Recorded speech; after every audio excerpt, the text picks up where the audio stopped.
um tema para a mensagem, mas olha, eu vou partilhar o que Deus colocou no meu coração. Mas antes de partilhar a palavra, eu queria que nossas adolescentes, as meninas, dançassem uma música. Elas fazem parte do departamento de dança da igreja, lideradas para a nossa irmã Jerusa, que lidera essas irmãs. E elas servem a Deus com danças, amém? Nós agradecemos agora há bocado, podemos ver o ministério aqui. Temos muito que aprender com esse ministério que já tem muitos anos nesse trabalho, amém? Mas é bom sempre louvar a Deus com aquilo que Deus, com o dom e o ministério e aquilo que Deus nos concedeu. Eu queria chamar essas meninas, elas podem avançar. Amém? Graças a Deus. Eu queria chamá-las, elas podem vir e... Álvaro.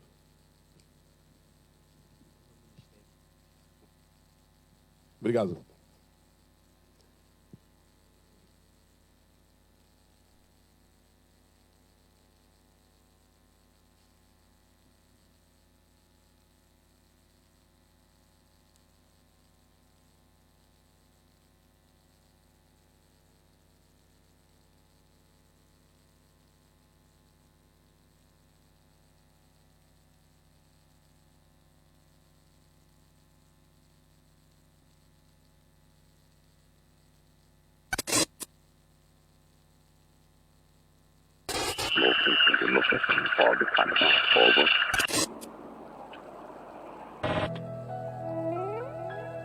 Your love has taken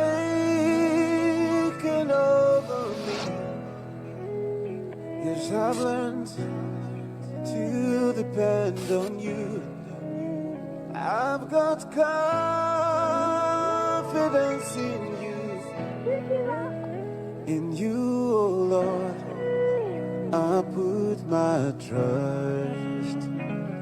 Your love has taken over me, 'cause I've learned to depend on you. I have confidence in you. In you, oh Lord, I put my trust.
Amém. Graças a Deus. Queremos agradecer a Deus pela vida desses adolescentes. Que Deus tem nos falado muito hoje através das artes, começando com esse ministério. E realmente eles merecem nossas orações, também nosso envolvimento nesse trabalho e nesse ministério. Amém? Que Deus nos dê a sua graça. Eu estava falando há bocado com os irmãos, eu perdi-me, eu estava à procura de um tema para essa meditação, esse pensamento da palavra de Deus. Eu perdi-me um bocado à procura de um tema. Eu estava a pensar num tema, a visão tridimensional do altar restaurado de Elias. A outra visão, outro tema, 3 ângulos do altar restaurado de Elias. E ainda veio um outro tema, a restauração do altar de Elias, chave para o avivamento. O irmão pode escolher o tema que o irmão achar melhor, só que esses 3 temas vieram na minha cabeça. Eu falei, olha, o essencial eu vou partilhar a palavra de Deus. Mas eu acredito que Deus ainda quer derramar um avivamento em Portugal. Não só em Portugal. Os irmãos sabem que nós sabemos que a vinda de Jesus está para breve. Ninguém sabe o dia e a hora. Mas Deus está a preparar a sua igreja. Também Deus está a preparar o mundo para a vinda de Jesus.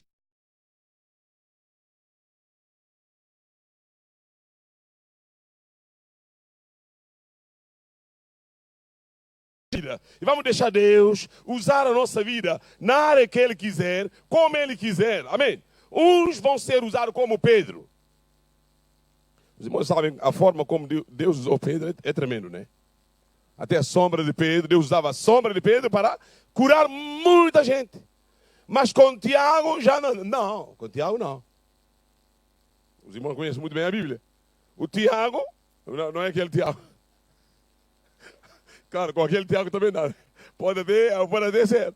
O Tiago, o irmão do Senhor Jesus, não foi com sombra nem com nada. Ele tem uma liderança muito forte, firme e como uma torre. Uma liderança que inspira confiança até. Mas não foi usado como Pedro. Essa é a grande verdade. Amém? Deus usa quem quer, como Ele quer. Somos todos diferentes, mas há uma visão. E dentro dessa visão de Deus, a expansão do seu reino, Deus ser glorificado, o reino de Deus expandir para as nações, para as nações, há uma coisa que Deus trabalha sempre, essa unidade na diversidade. Amém? Os irmãos sabem que eu pensei em falar esse pensamento nessa manhã, o altar restaurado de Elias, ser a chave do avivamento, ou a visão tridimensional do altar de Elias. O altar de Elias podia ser visto em vários ângulos, mas eu propus sentir ver nesses 3 ângulos. Deus tem estado a falar comigo nesses 3 ângulos. Eu andei a perseguir a vida de Elias esses dias. Elias alimentado pelos corvos. Elias na casa da viúva lá de Sidom, lá da Sarepta. Elias que orou, depois de aparecer para cá. Eu andei a perseguir a vida de Elias esses dias. Mas há uma coisa que me chamou a atenção, meus amados irmãos. Eu queria ler, antes de avançar, eu queria ler. Estou a falar, mas aí eu queria ler primeiro, antes de continuar. No livro de 1 Reis 18, 31 a 32. 1 Reis 18, 31 a 32. Eu vou ler. Os irmãos acharam? Eu vou ler essa leitura, depois eu vou comentar e falar algumas coisas que o irmão vai me acompanhar. Amém?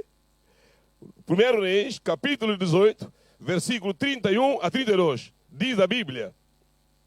E Elias tomou 12 pedras, conforme o número das tribos dos filhos de Israel, de Jacó, desculpem.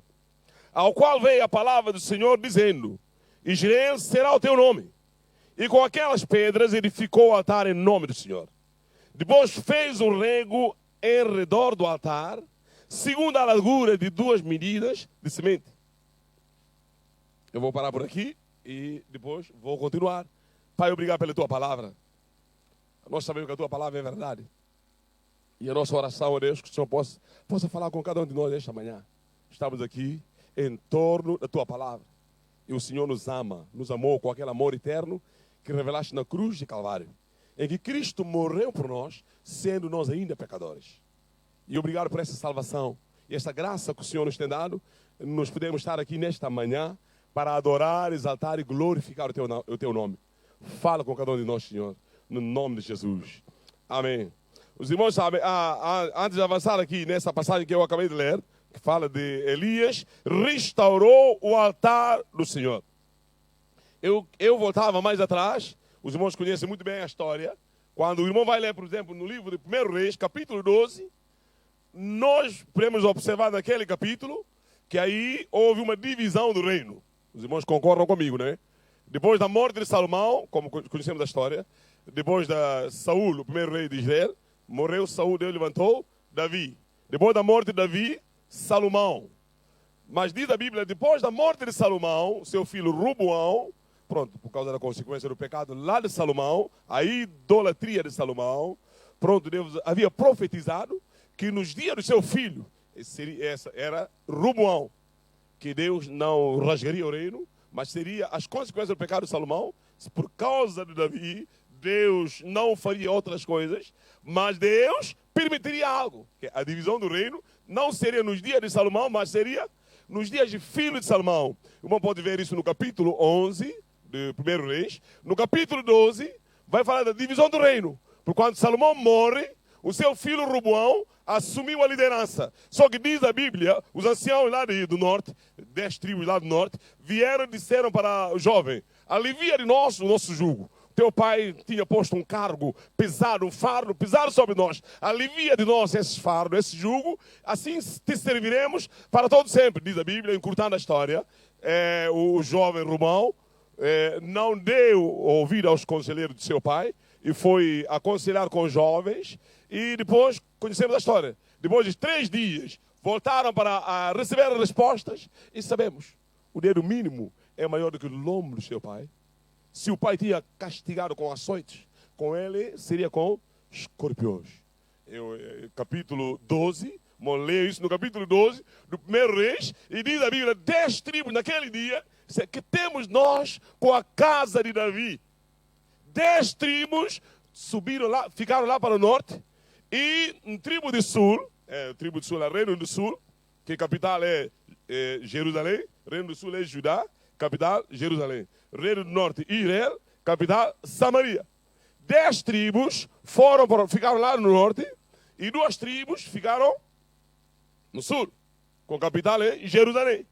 E diz a Bíblia, daquele dia, no capítulo 12, houve aquela divisão. E no capítulo 13, antes da transição para o capítulo 13, no mesmo capítulo 12, quando Jeroboão estava no Egito, era servo de Salomão. Depois de uma situação que não correu bem com Salomão, ele fugiu para o Egito. Quando Salomão morre, Jeroboão voltou do Egito para Israel. Só que ele chegou exatamente naquele momento da divisão do reino. 10 tribos pegaram Jeroboão e o constituíram rei. E Roboão ficou rei no sul. E diz a Bíblia, no sul, Roboão, sul. Roboão, sul, Jeroboão lá para o norte. E diz a Bíblia que esse jovem, esse homem, ele, constituído rei, ele colocou 2 altares e 2 ídolos. Um altar em Dan e outro em Betel. Ele pegou bezerro de ouro e pôs um altar, sobre um altar em Dan e outro em Betel. E a Bíblia ainda fala, eu vou falar dessas coisas, algumas passagens, mas lá para frente. É que aquela idolatria é uma coisa horrível daquele homem. Começou uma idolatria terrível lá para o Reino do Norte e também no Reino do Sul, Roboão desviou também.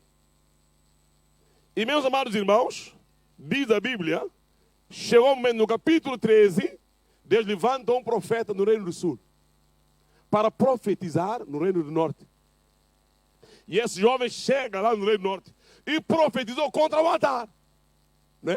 E ele deu a profecia: altar, altar, assim diz o Senhor, um dos filhos de Davi, que nascerá na descendência de Davi, que seria Josias, ele sacrificará sobre ti os sacerdotes falsos, e os ossos serão queimados aqui. Era forte aquela profecia. Acho que se fosse nesses dias de hoje dar esse tipo de profecia, sai daqui, isto é de Deus. Ó irmão, ele deu essa profecia. E ele falou para ele, olha, Deus, esse será o sinal de Deus. O altar fenderá e a cinza espargirá, cairá no chão. E Jeroboão esticou a mão, queria segurar o profeta. E diz a Bíblia, a mão ficou seco. E ele queria, eu imagino Jeroboão naquele dia querer trazer a mão para... Só que diz a Bíblia, a mão ficou seca e ele não conseguia. Ele não conseguiu, aliás. Talvez ele fazia assim. E ele pediu ao homem, ore por mim. E o profeta orou e a mão, pronto. E diz a Bíblia, naquele dia o altar fendeu e as cinzas. E meus amados irmãos, isso continuou, aquela idolatria continuou. E até chegamos no momento do capítulo 17, e diz a Bíblia, a Elias, resumir a história, antes do capítulo 17, conhecemos a história de Acabe. Acabe foi um dos reis que veio mais tarde. Acabe foi casar com uma mulher que é filha do rei, lá do Etbal, Sidônios, da Fenícia. Acabe casou com essa mulher, o nome dela é Jezabel. Jezabel. Eu gosto de pronunciar como os portugueses, mas não consigo. Jezabel. E diz a Bíblia, Acabe casou com aquela mulher, ímpia. Só que aquela mulher, como segundo alguns, o pai era sumo sacerdote daquela divindade, de Baal. Segundo alguns. Até onde é verdade, são histórias que eles estudam e falam essas coisas. E a gente, às vezes, fala, possivelmente pode ser. Né? Mas é rei de Sidom. E diz a Bíblia que a filha chamada Jezabel casou com Acabe. Ela trouxe para Israel aquele ídolo chamado Baal.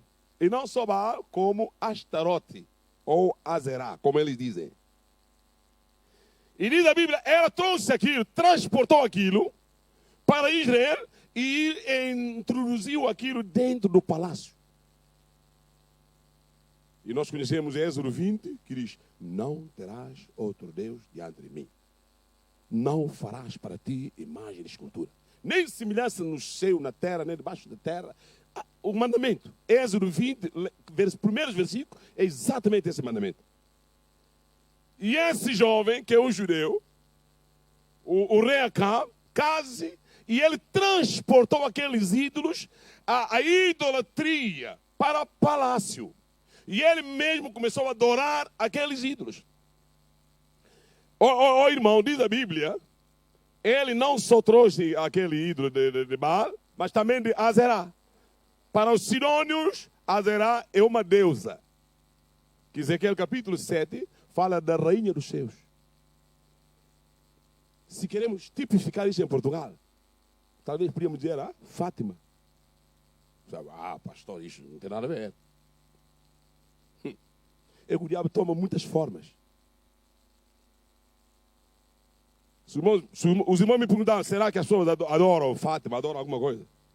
Os irmãos conhecem mais isto mais do que eu. Eu sou da Guiné e conheço mais coisas de lá. Mas como o Álvaro é pastor, talvez deve conhecer essa.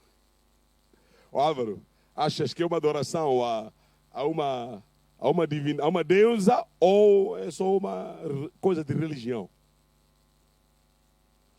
O Álvaro disse que é uma idolatria. E o Tiago, dirias que aquilo é um pecado, é normal, faz parte da cultura.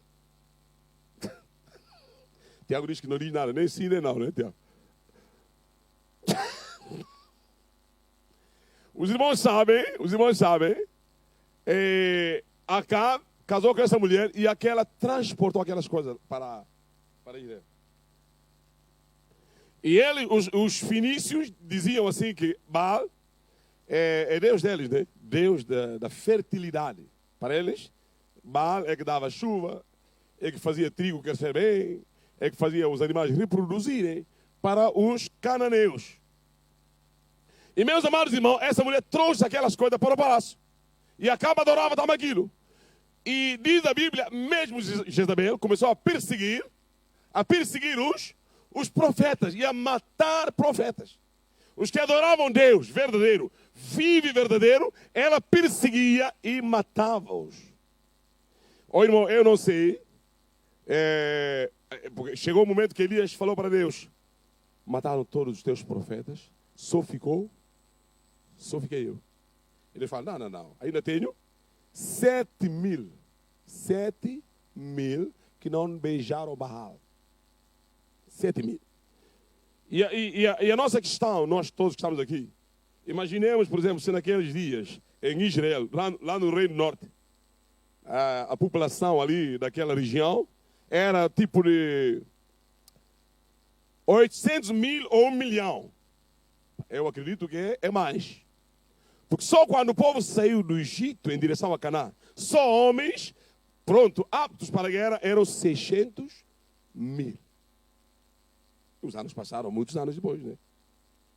Eu não imagino a quantidade de pessoas que estavam lá em Israel, judeus comprometidos para adorar Deus, Espírito e verdade. E só 7.000 é que não beijaram Baal. O resto, Deus mesmo que foi quem deu esse testemunho. 7.000 não beijaram Baal, não prostraram perante aquele ídolo. E o resto? O que Deus queria dizer, o resto estava mais inclinado para lá. E era a situação do povo de Israel. Estamos no mundo lá fora, irmãos, estamos no mundo fora, e a gente vê muitas coisas. É Fátima que é Deus, os evangelhos que tem Deus verdadeiro, os católicos, são os ateus, satanistas já estão a surgir, muitos satanistas, etc., em Portugal.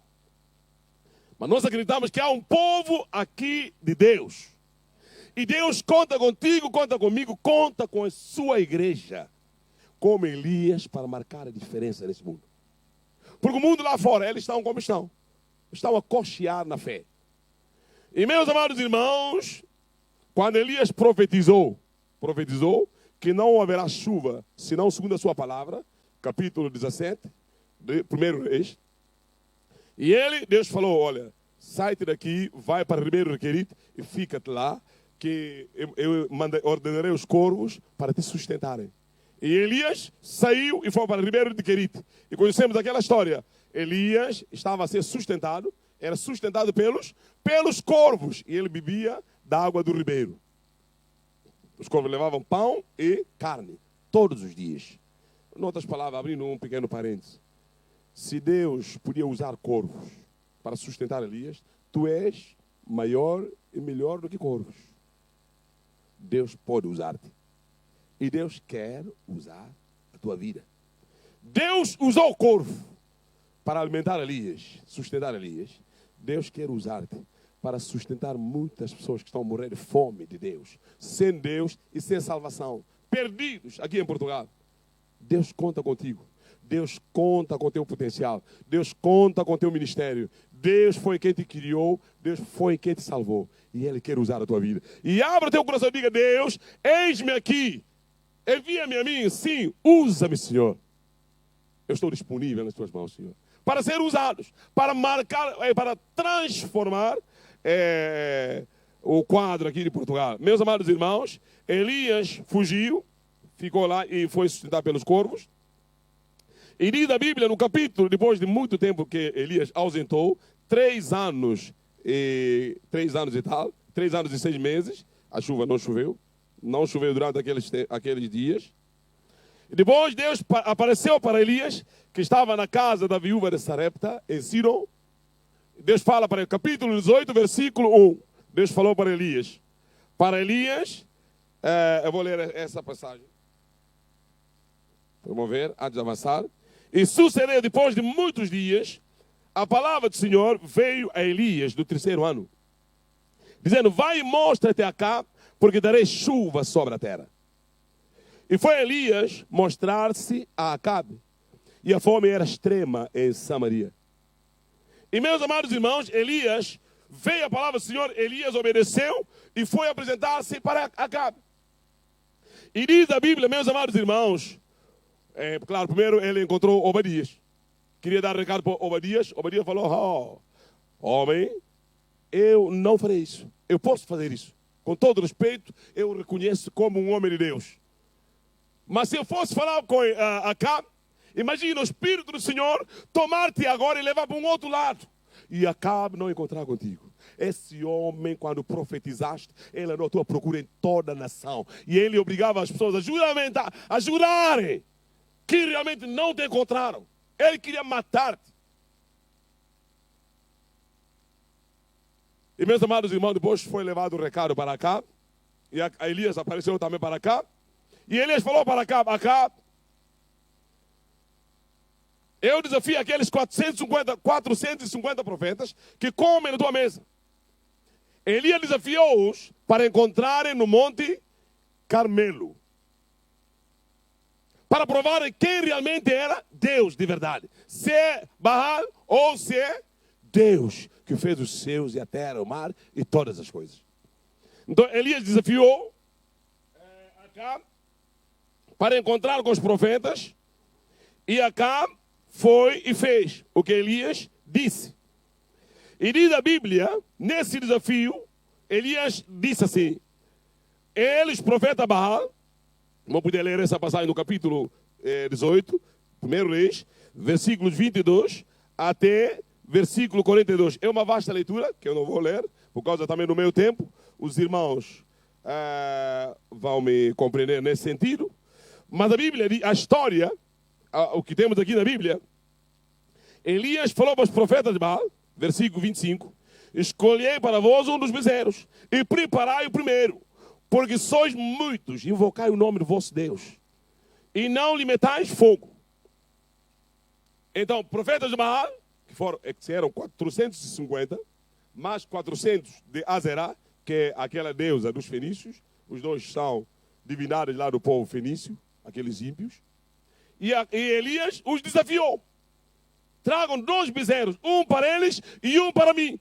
E eles construiriam um altar para eles, imolariam o bezerro, e aí colocariam em cima do altar e invocariam o seu Deus. O Deus que respondesse pelo fogo, por intermédio do fogo. Esse é Deus. O desafio era muito grande. Estava muita gente lá no Monte Carmelo. Era um desafio muito grande. E Elias disse: é hoje o dia de Deus provar que Ele é Deus. Deus não precisava de provar que Ele é Deus. Ele é Deus. Fazendo ou não fazendo sinais, milagres e maravilhas, Ele é eternamente Deus. Mas muito do povo hebreu estava a cochear na fé. A inconstância era grande. E os profetas estavam no palácio com a sua mulher também, Jezabel, que matava os profetas, que perseguiam os santos, que perseguiam os filhos de Deus, que perseguiam aqueles que adoravam o único e verdadeiro Deus. Aquela mulher é terrível. E Acabe caiu também naquela mulher. E diz a Bíblia, o profeta Baal mataram o bezerro, colocaram em cima do altar e invocaram Baal. Nada aconteceu. Nada aconteceu. Até o meio-dia nada aconteceu. E continuaram e feriam com lancetas, com faca, sem sangue. Nada aconteceu. E Elias gozava com eles até. Continuam a reclamar. Talvez Baal esteja a dormir, talvez foi em uma viagem, está atendendo uma outra pessoa. E meus amados irmãos, quando chegou o tempo de Elias, quando chegou a hora de Elias, esse versículo que eu li para os irmãos, Elias, antes de clamar a Deus, ele fez uma coisa. Depois apanhou 12 pedras, 1 Reis 18, 31 e 32, era a vez de Elias agora, apanhou 12 pedras, uma para cada tribo dos descendentes de Jacó, a quem a palavra do Senhor tinha dirigido, dizendo-lhe, seu nome será Israel. Com as pedras construiu um altar, em honra ao nome do Senhor. E cavou ao redor do altar uma valeta, na qual poderiam ser semeadas 2 medidas de sementes. Meus amados, é interessante o que Elias fez. Elias fez algo que nos chama a atenção. Diz a Bíblia que ele restaurou o altar do Senhor. Ele restaurou o altar que havia sido quebrado pela idolatria, pela imoralidade, pela maldade dos reis de Israel. Diz a Bíblia, ele restaurou o altar, e é interessante que ele estava lá no Reino do Norte. Ele estava a profetizar lá no Reino do Norte, onde estava Acabe, como rei. E no sul tinha um outro rei, era um outro reino, era um reino dividido. Mas diz a Bíblia que esse homem, ele tomou 12 pedras. Está vendo a nossa cabeça? Podíamos dizer assim, não, Elias, como estava lá no reino do norte, ele podia somente pegar 10 pedras, porque ele estava no reino onde estavam 10 tribos. Não era? Não, também podíamos dizer, não, Elias estava lá no reino do norte, até porque onde estava a profetizar, estavam somente 10 tribos. E 2 tribos, Judá e Benjamim, estavam no sul. Oh, irmão, Elias avançou nisto, Deus pôs isso no seu coração, pelo Espírito Santo. Amém, irmão? Que Deus começou essa maravilhosa obra na unidade. Mesmo na diversidade, Deus é um só Deus. Pai, Filho, Espírito. E esse Deus, ele chamou, pegou 12 pedras e fez um único altar. E ele fala, olha, Deus, foste tu que disseste que em ti seria chamado o teu povo. Em ti. E ele fez 12 pedras, construiu o altar. Essas 12 pedras eram 12 tribos de Israel, incluindo o reino do norte e o reino do sul. Mesmo o reino do sul estava lá no outro lado, ele incluiu o reino do sul lá. Ele incluiu a restauração. O meu primeiro ponto seria a restauração do altar da unidade. Os irmãos sabem que o nosso Deus, mesmo usando pessoas diferentes, somos um só povo. Uma só igreja. Um só Deus. Um só Senhor Jesus Cristo. Um só Espírito Santo. Uma só palavra. Um só batismo. Uma só igreja. Um só fé. Uma só fé. Pronto. E nós todos estamos aqui. Somos filhos do mesmo Pai. Deus pode usar Álvaro de uma forma e usar Tiago de outra maneira. E usar Rubem de uma outra maneira. Mas mesmo nessa diversidade ministerial e de dons, ninguém é melhor do que ninguém.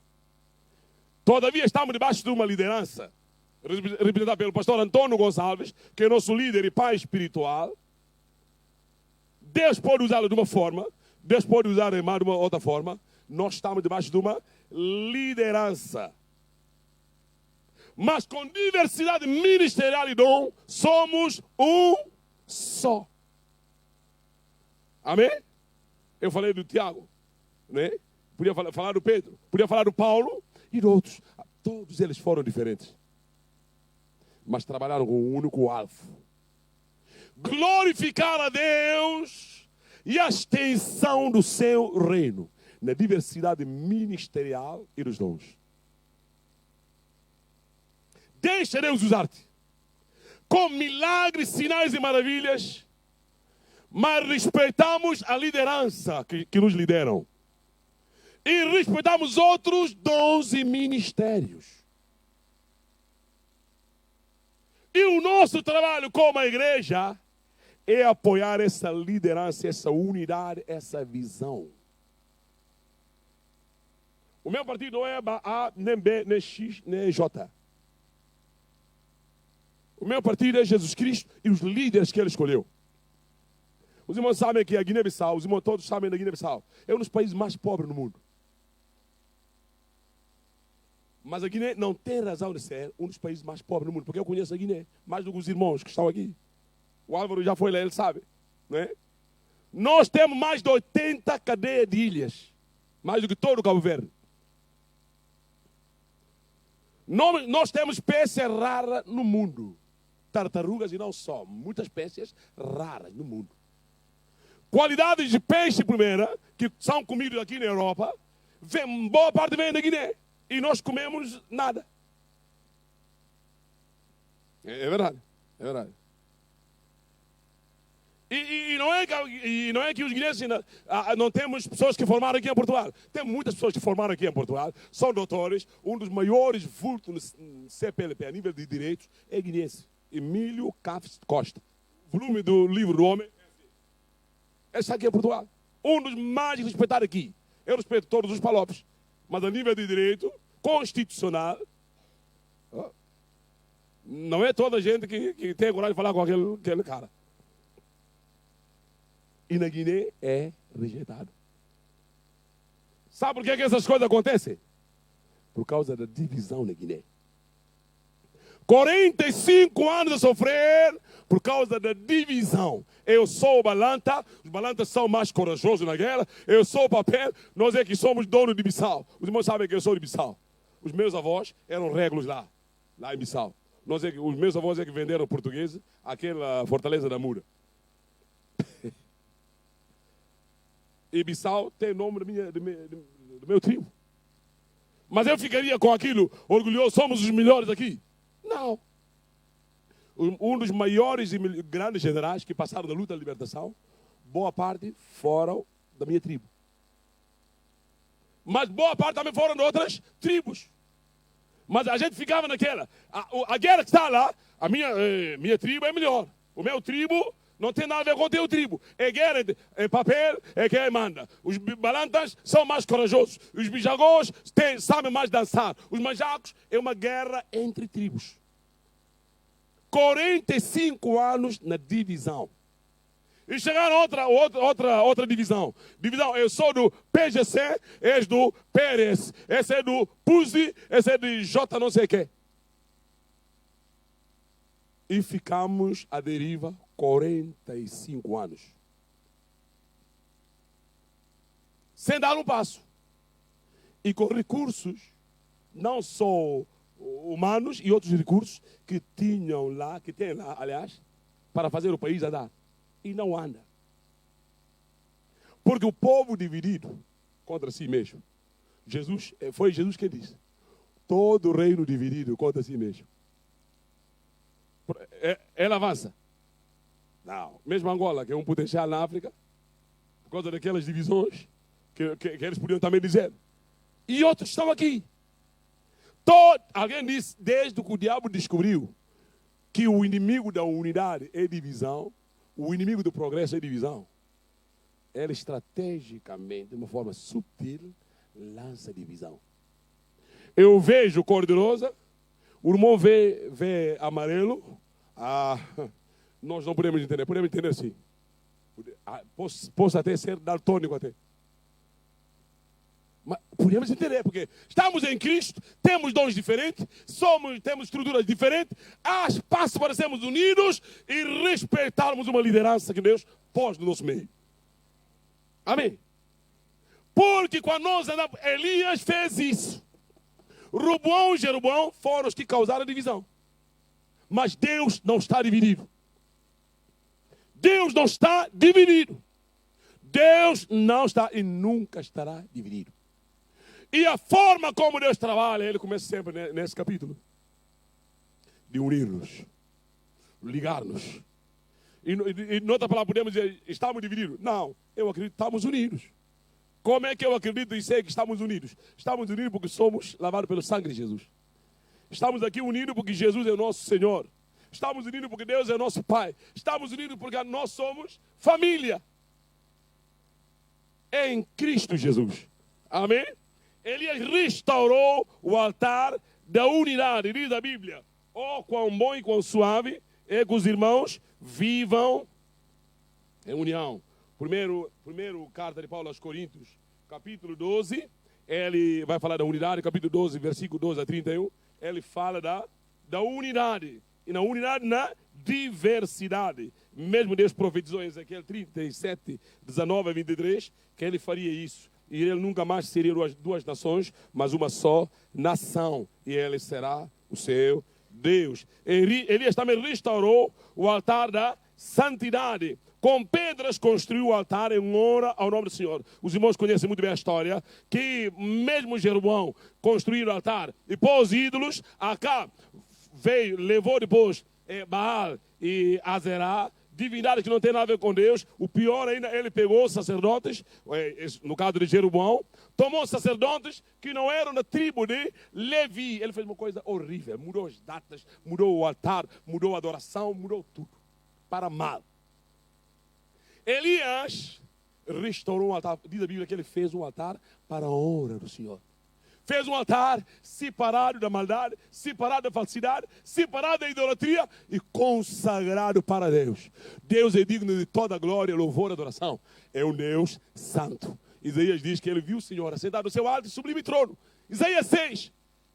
E diz a Bíblia, uma das frases que Isaías ouviu lá, os querubins: Santo, Santo, Santo. Deus é santo no passado, Deus é santo hoje, Deus é santo amanhã. Pai é santo, o Filho é santo, o Espírito Santo é santo. Ele é santo desde a eternidade passada até a eternidade futura. E irmãos, cada um de nós devemos falar: Deus, ajuda-me a preservar uma vida santa, limpa e pura, que te glorifica, Deus. Porque na santificação há 3 pilares, há 3 pontos. Santificação inicial, somos salvos. João 3, nascemos de novo. O irmão é santo, eu sou santo, amém? Por exemplo, o irmão pode ver eu pecar agora e dizer: o irmão já não é santo. Eu sou santo, não é mesmo? Mesmo falhando, eu sou santo. Não, isso não é santidade. Eu sou santo, agora preciso crescer na santificação. Isso é o ensino da Bíblia. João 3 mostra que nós nascemos de a necessidade de nascer de novo. E a Bíblia fala no livro de Coríntios 5, 2 Coríntios 5, 17. Assim, se alguém está em Cristo, nova criatura é. As coisas velhas já passaram. Eis que tudo se fez novo. Quando Paulo escreveu para os irmãos de Corinto, ele mostrou que os irmãos foram santificados. Apesar de eles estavam vivendo lá, um irmão levando outro para o tribunal, guerras, alguém que namorava com a sua madrasta, comiam carnes sacrificadas, viviam coisa que não glorificava a Deus. Mas isso não mostrava que eles não eram santos. Santificação no sentido de serem separados. Santificação posicional. Em Cristo foram justificados, declarados sem culpa.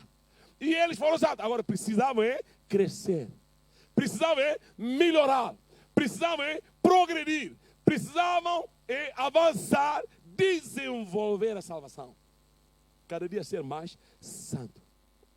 Essa é chamada de santificação progressiva. 1 Tessalonicenses 4, 1 a 7. Não vou ler, é só mencionar essas passagens. Santificação final é na glorificação. 1 João 3, 2. O que nós somos agora? Filho de Deus. Mas o que nós seremos? Ainda não sabemos.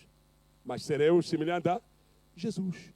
Chamado na glorificação. Quando o irmão morre, quando eu morrer, qualquer dia, se o arrebatamento não chegar. Mas a grande verdade é que seremos glorificados, transformados num corpo perfeito. Nunca mais pecará, nunca mais vai ficar doente, nunca mais morrerá. É para todo o sempre. Elias restaurou o altar da verdadeira adoração.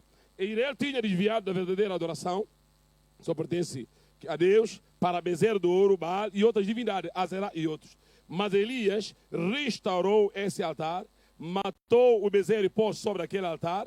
E diz a Bíblia, meus amados irmãos, antes de eu terminar, eu vou só ler uma passagem.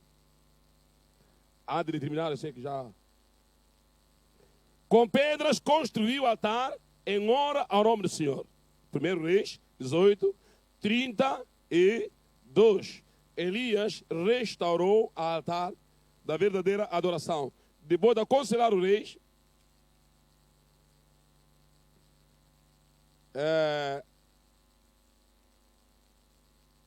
depois de apanhar 12 pedras, uma para cada tribo, com as pedras construiu um altar em honra ao nome do Senhor. E cavou ao redor do altar uma valeta, na qual poderiam ser semeadas 2 medidas. E o altar, depois ele matou o bezerro, pôs sobre o altar. Em outras palavras, Elias fez tudo aquilo de acordo com a palavra do Senhor. E meus amados irmãos, como Elias fez isso de acordo com a palavra do Senhor, aqui no versículo que eu queria terminar para ler, depois pedir uma oração para nós orarmos. Amém? E antes de orarmos, eu queria terminar com esse versículo. Não só o povo disse só Senhor é Deus, mas algo aconteceu. Ele diz: responde-me, Senhor, responde-me. Elias orando. E Deus é que tu fizeste tornar o teu coração. Então caiu fogo do Senhor e consumiu o holocausto e a lenha e as pedras e o pó. E ainda lambeu a água que estava no rego. O que vendo todo o povo caiu sobre o seu rosto e disse: só o Senhor é Deus. Só o Senhor é Deus. Meus amados irmãos, quando Elias fez isso, meus amados irmãos, ele nem orou muito, como os profetas Baal. Ele orou pouco. E quando ele orou e clamou ao Senhor, diz a Bíblia, os céus se abriram e o fogo caiu. O fogo consumiu o holocausto, porque era uma adoração verdadeira. Era um altar de unidade. Era um altar dedicado para a glória e louvor de Deus. Um altar santo. Um altar purificado. Um altar que não tem nada a ver com Baal, nem com Astarote, nem com Baalins, nem com outra divindade, Moloques, etc. Mas um altar dedicado para Deus. A tua vida e a minha vida, a igreja, está dedicada ao Senhor. Jesus nos ganhou, tirou-nos das trevas para a sua maravilhosa luz. E nós somos dele, pertencemos a Jesus. Tu e eu, nós somos de Jesus. E mesmo no dia de Pentecostes, falta-me tempo para ler isto, lê isso em casa, Atos 2, 1 até 4. Jesus veio, João 3 a 6. Primeira carta de Corinto, capítulo 15, versículo 3, 4. Paulo fala que ele recebeu o que também ensinou, ou passou para as pessoas. Que Cristo morreu por nossos pecados, segundo as Escrituras. Ele não só morreu, mas ressuscitou dentre os mortos, segundo as Escrituras. E Cristo é maior do que Elias. E a sua morte é maior e melhor do que o bezerro. E a sua cruz é maior e melhor do que aquela lenha de Elias. E diz a Bíblia, aquilo tipificado a Cristo. Ele carregou o nosso pecado, morreu como um bezerro, subiu naquela lenha como a cruz e levou todo o nosso pecado. Pagou toda a nossa maldade, nossa etc. no passado e fez de nós novas criaturas, filhos e filhas de Deus. E meus amados irmãos, é por isso que o véu do templo rasgou de alto a baixo. Porque Cristo abriu um novo e vivo caminho para a igreja. Ô irmão, o fogo desceu sobre os 120. Eu queria pedir à igreja, vamos ficar em pé, antes de passar o tempo para o pastor Álvaro. O fogo desceu no dia de Pentecostes, porque Deus se agradou da obra gloriosa de Jesus. Deus não havia agradado de nenhuma obra no Antigo Testamento, de boi, de bezerro, de bode, seja lá fora. Aquilo não satisfazia o coração de Deus. Mas quando Jesus morreu, realmente preencheu o grande desejo de Deus, que é a minha salvação, que é a tua salvação. E os céus se abriram, o fogo desceu no dia de Pentecostes. E Deus ainda quer inflamar-nos com esse fogo, para consumir tudo que é carne, tudo que é lenha, tudo que é pó, tudo que é água, tudo que não glorifica a Deus. Diga: Deus, consome pelo fogo do Espírito Santo. Eu quero ser avivado para tocar Portugal. Eu quero ser avivado para tocar a minha cidade, o lugar onde estou. Deus, inflama-me com esse fogo santo, esse fogo do Espírito Santo.